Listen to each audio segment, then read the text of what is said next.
The night was chilly as Officer James Mercer pulled up to the old Victorian house on Maple Street. Blue and red lights from his patrol car flashed against the white walls, making the whole place look like some weird dance club. Music thumped so loud he could feel it in his chest before he even got out of the car. Dispatch said there were complaints about noise, his partner, Officer Dave Wilson, said as they walked up the cracked sidewalk. Probably just another college party gone wild. James nodded. He'd been dealing with these rich college kids for 15 years now. Same story every weekend. Spoiled brats who thought they owned the town because mommy and daddy paid their tuition. Tonight, he wasn't in the mood for their nonsense. The front door swung open before they even knocked. A skinny boy with glasses stumbled out, the smell of beer heavy on his breath. "Hey, officers, we were just, studying." The boy laughed at his own joke, swaying a little. James pushed past him. Inside, the house was packed with young people. Solo cups littered every surface, and a beer pong table had been set up in what was probably once a fancy dining room. When people noticed the cops, the music cut off abruptly. Nervous whispers spread through the crowd. "Everyone under 21, line up against that wall," James shouted, pointing to the living room. "ID's out now." Most of the kids scrambled to obey, fumbling for wallets and purses. But one girl stood her ground in the middle of the room. She wore jeans and a university sweatshirt, her dark hair pulled back in a ponytail. She crossed her arms and stared directly at Officer Mercer. "We're just having a party," she said, loud enough for everyone to hear. "Nobody's driving. We're all staying here tonight." James walked over to her slowly.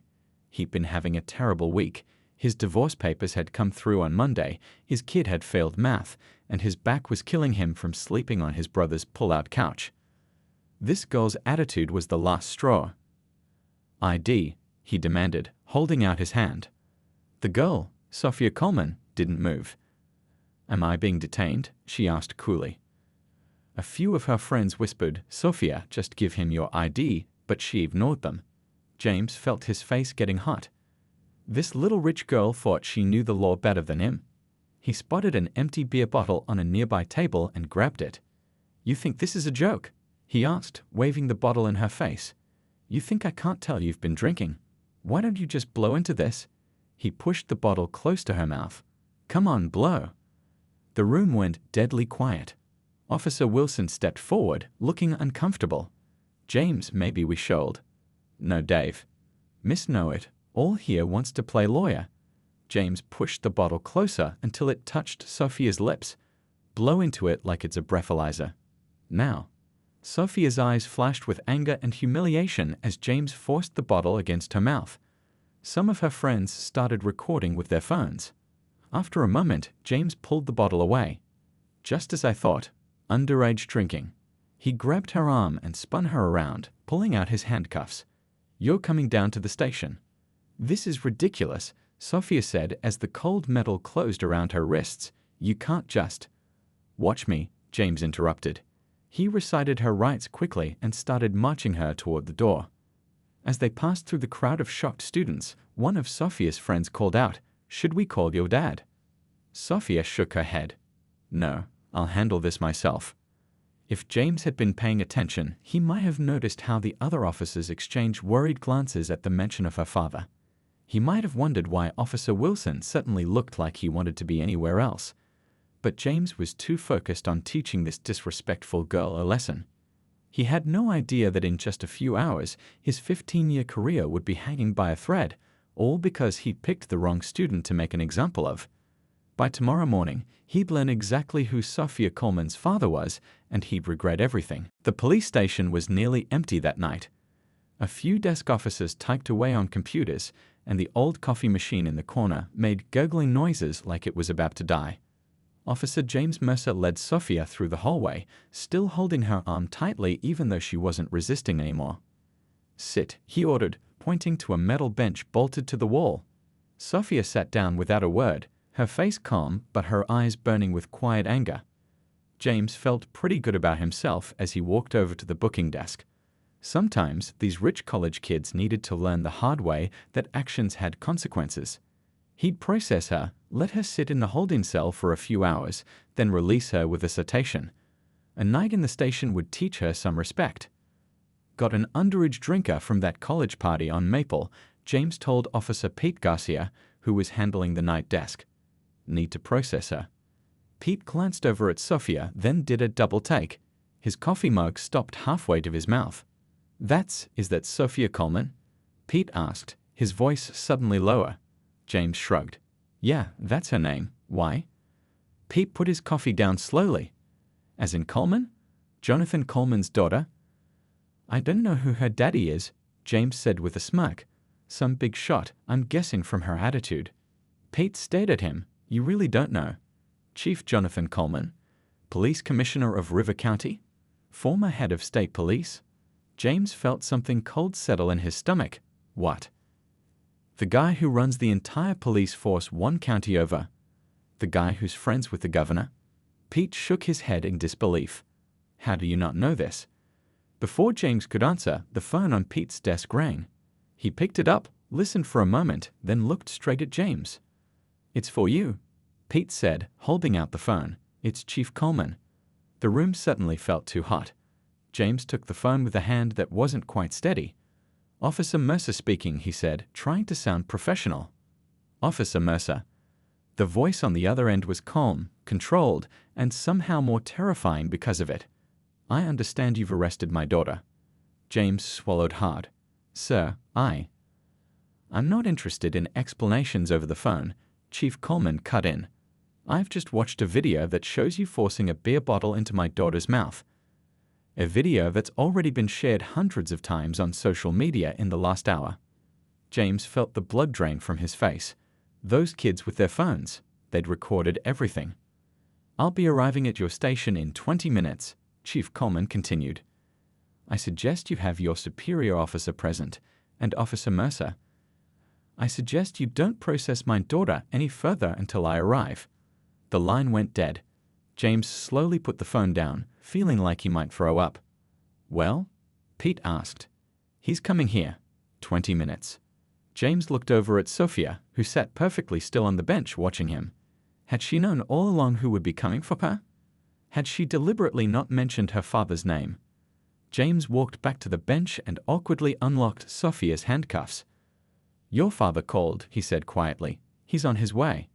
Sophia rubbed her wrists where the cuffs had been. I didn't call him, you know. One of my friends must have. Why didn't you tell me who your father was? James asked. Sophia looked him straight in the eyes. Would it have made a difference? Would you have treated me better if you knew my dad was important? Because that's not how the law is supposed to work. James had no answer for that. He walked away, pulled out his phone, and called his own supervisor.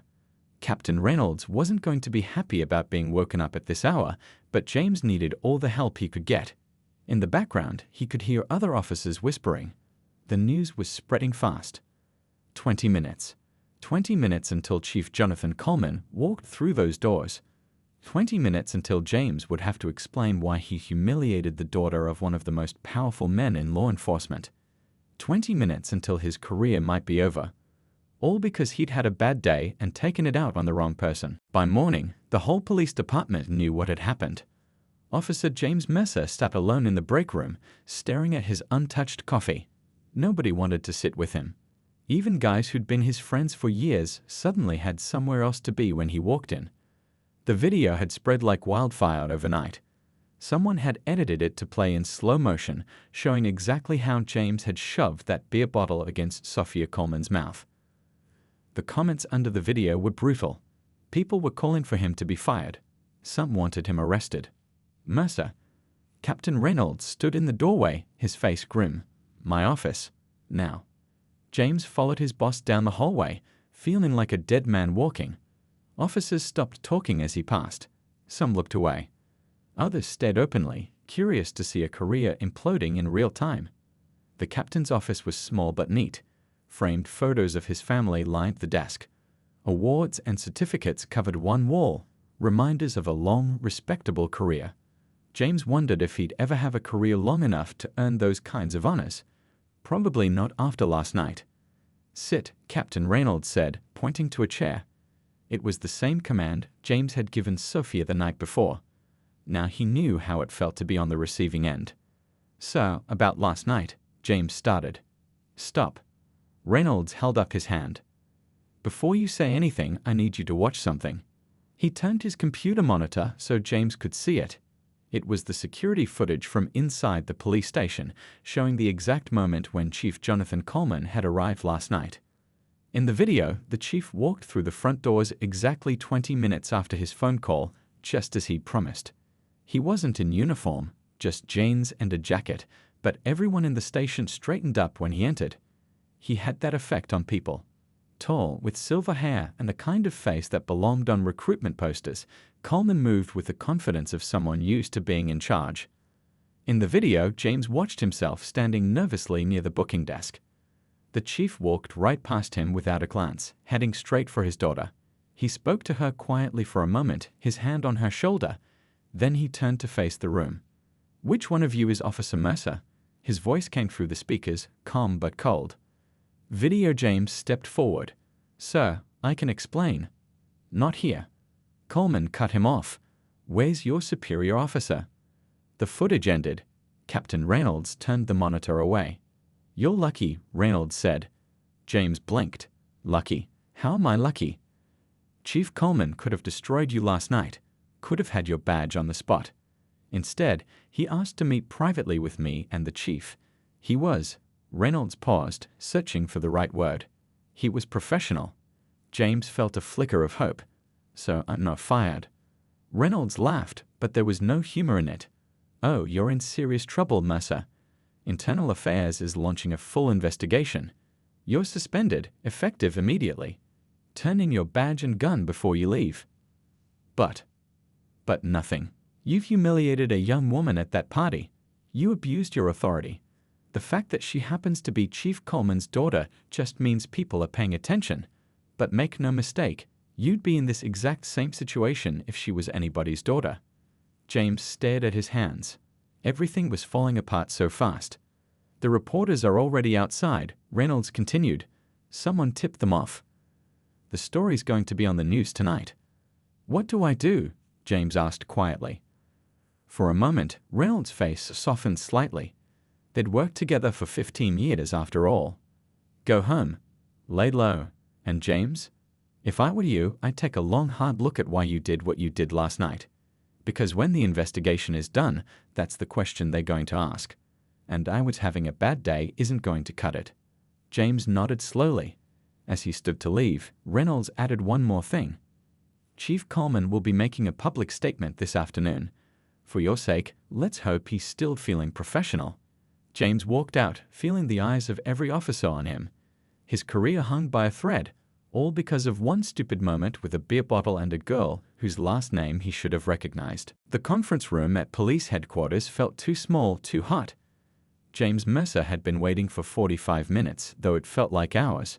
His lawyer, an old buddy from high school named Tom, who now specialized in police misconduct cases, sat beside him shuffling papers.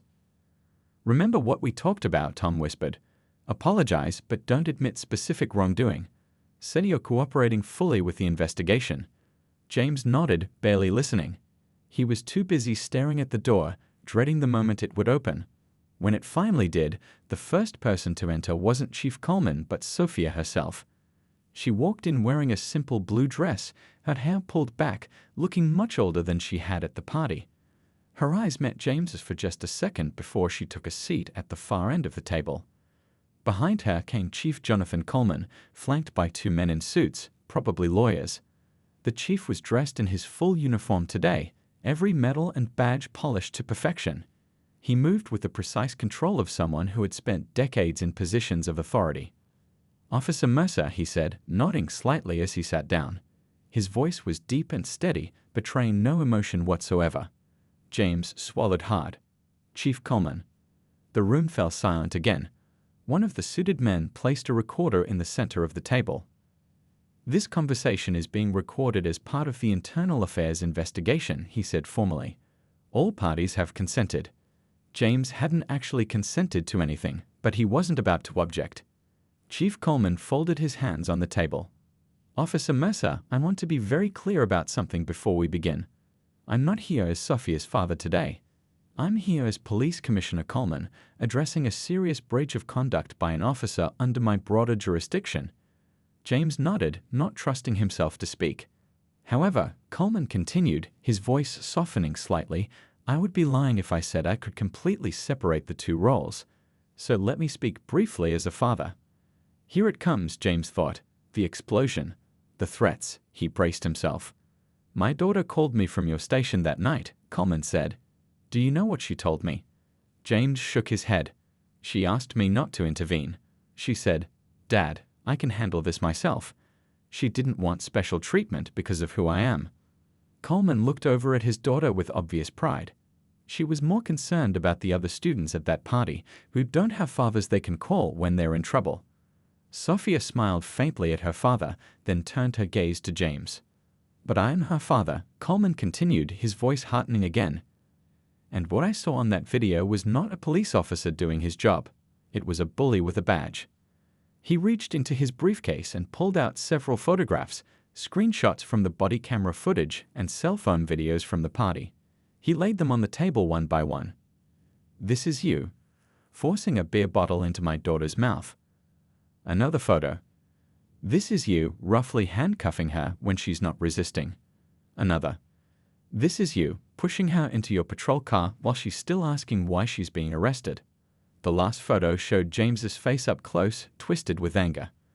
This, Coleman said quietly, is not what we stand for. James felt sick looking at the images. Had he really looked that angry, that mean? I've been a police officer for 30 years, Coleman said. I've made my share of mistakes. But what I saw in these photos wasn't a mistake, it was a choice. Tom, James's lawyer, cleared his throat. Chief Coleman, my client acknowledges that his conduct was not ideal, but not ideal. Sophia spoke for the first time, her voice calm but firm. He humiliated me in front of everyone. He used his power to try to scare me. She looked directly at James. But you know what scared me most? Thinking about how you might treat people who don't have someone powerful to call. How many others have you done this to? The question hung in the air. James had no answer. That's why I'm here, Sophia continued. Not for myself. I'll be fine. But what about the next person? The one who doesn't have a police chief or a father? James looked down at his hands. For the first time since this whole mess began, he wasn't worried about saving his job. He was ashamed of how he'd done his job. Chief Coleman gathered the photos again. The disciplinary hearing is scheduled for next week. Until then, I suggest you think very carefully about what kind of officer you want to be, if you still want to be one at all. 3 weeks had passed since that meeting with Chief Coleman and Sophia. James Mercer's life had fallen apart piece by piece. His suspension meant no pay, which meant trouble making rent. His ex-wife had called, furious after their son came home crying because the other kids at school had seen the video of his dad. You're all over the internet, James, she had said, her voice tired rather than angry. Rick's teacher called me. The kids are giving him a hard time. That had hurt worse than losing his badge. His 13-year-old son was suffering because of him. Today, James sat on a bench across from the police station, watching his former colleagues come and go. Nobody noticed him sitting there in jeans and an old sweatshirt. Amazing how invisible you become without a uniform. His phone buzzed. Another email from Internal Affairs. The investigation was still ongoing, but it wasn't looking good. 3 other complaints had surfaced from his past, incidents he'd almost forgotten. A homeless man he'd been rough with last year. A teenage boy he'd handcuffed too tightly during a traffic stop. Little things that hadn't seemed important at the time. But they weren't little to the people he'd hurt. Across town, Sophia Coleman sat in the campus coffee shop trying to focus on her textbook. People kept glancing her way, whispering. She'd become something of a celebrity since the video went viral. Some students treated her like a hero for standing up to a cop. Others thought she'd used her father's position to ruin an officer's career. Mind if I join you? Sophia looked up to see her roommate, Liz, holding 2 fresh coffees. Thanks, Sophia said, taking one. I needed this. Liz sat down across from her. How are you holding up? Sophia shrugged. I'm okay. Just tired of being that girl from the video. Well, you might be glad to know there's a new scandal brewing. Brian from our economics class apparently streaked through the dean's garden last night. They both laughed, the tension breaking. How's your dad handling everything? Liz asked more seriously. Sophia sighed. He's complicated. He's angry about what happened to me, but he's also a cop's cop, you know? He believes in the system. He wants things handled properly. And what do you want? Sophia stared into her coffee. I've been thinking about that a lot. At first, I just wanted Officer Mercer punished. I was so angry and humiliated. She paused. But now, I don't know. Destroying his career won't change anything. It won't make cops treat people better. Her phone chimed. A text from her father. We need to talk. Dinner tonight. Meanwhile, across town, Captain Reynolds was reviewing the final report on James Mercer. The findings weren't surprising. Excessive force, abuse of authority, conduct unbecoming an officer. The recommended punishment was termination. Reynolds massaged his temples, feeling a headache coming on. 30 years on the force, and cases like this still gave him a headache. He'd known James for most of the man's career. He wasn't a monster, just a cop who'd lost his way somewhere along the line. Started seeing the people he was supposed to protect as the enemy. The captain picked up his phone and dialed a number. Chief Coleman. It's Reynolds. Got a minute to talk about the Mercer case. That evening, James sat in his brother's spare bedroom, staring at the wall. His career was over. He knew that much. What he didn't know was what came next. At 43, being a cop was all he knew how to do. His phone rang. Unknown number. Hello, he answered cautiously. Officer Mercer. Chief Coleman's voice. I think it's time we had another conversation.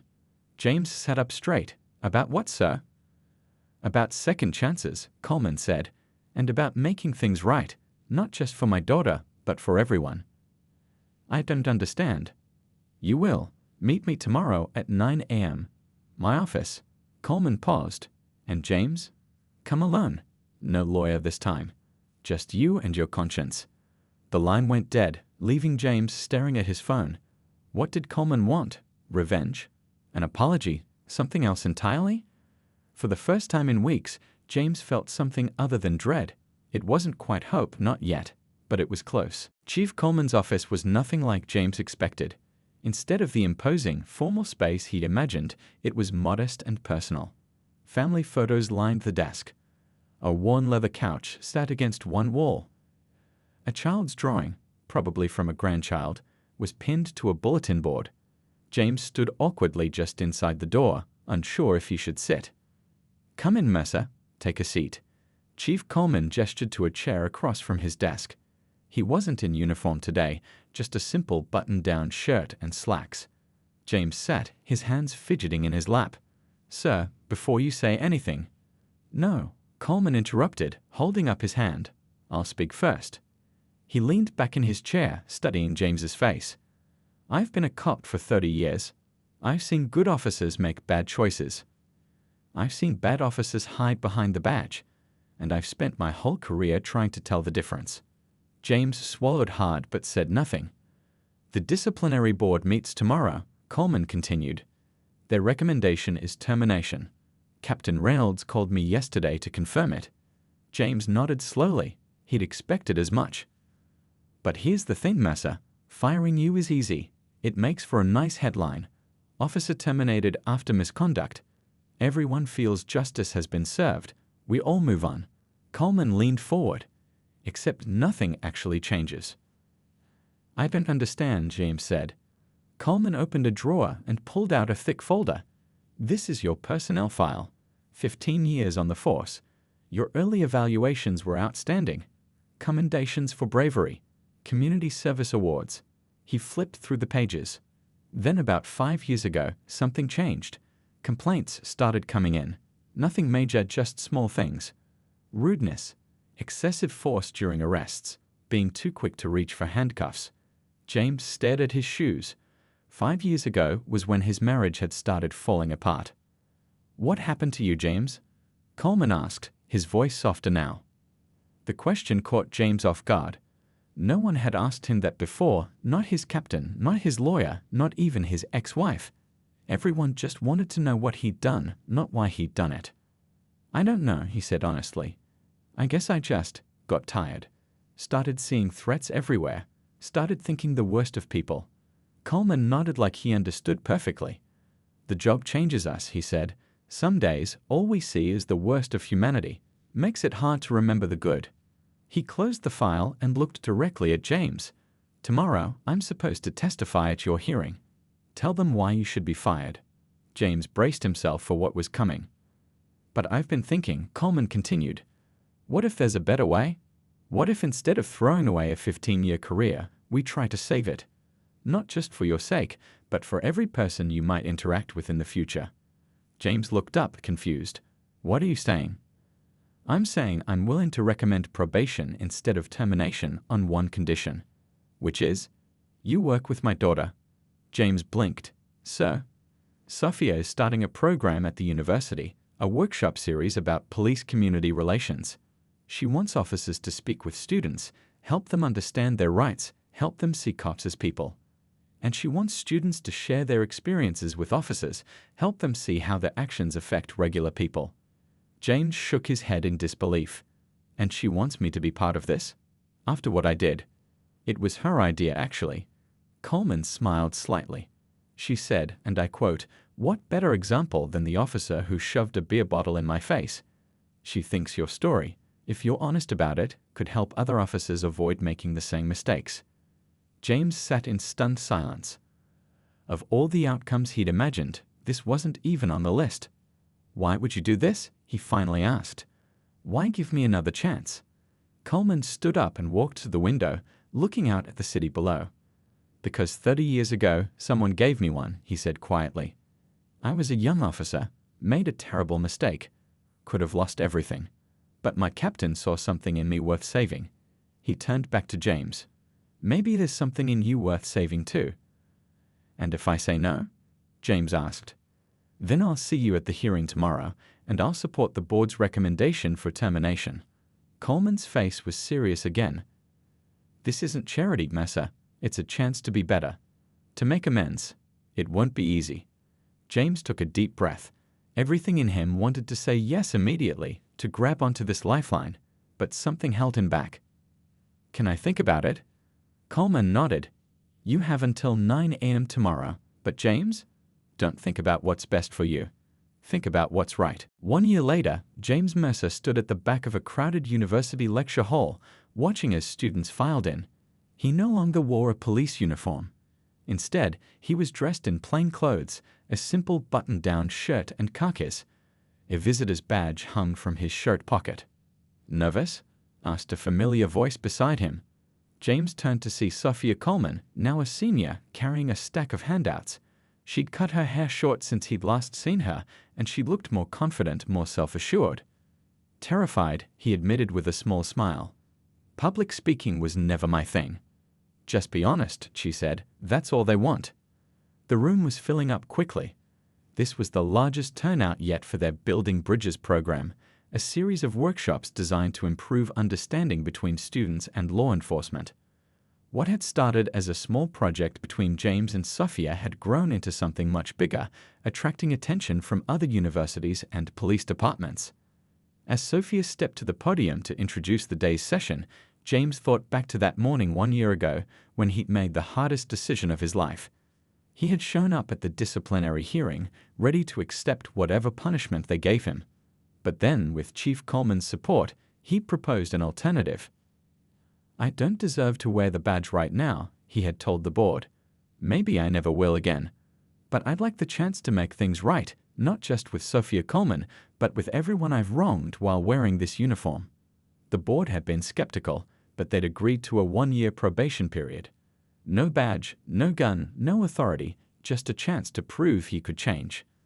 That year had been the hardest of his life. Some of his former colleagues treated him like a traitor. Some students saw him as the enemy.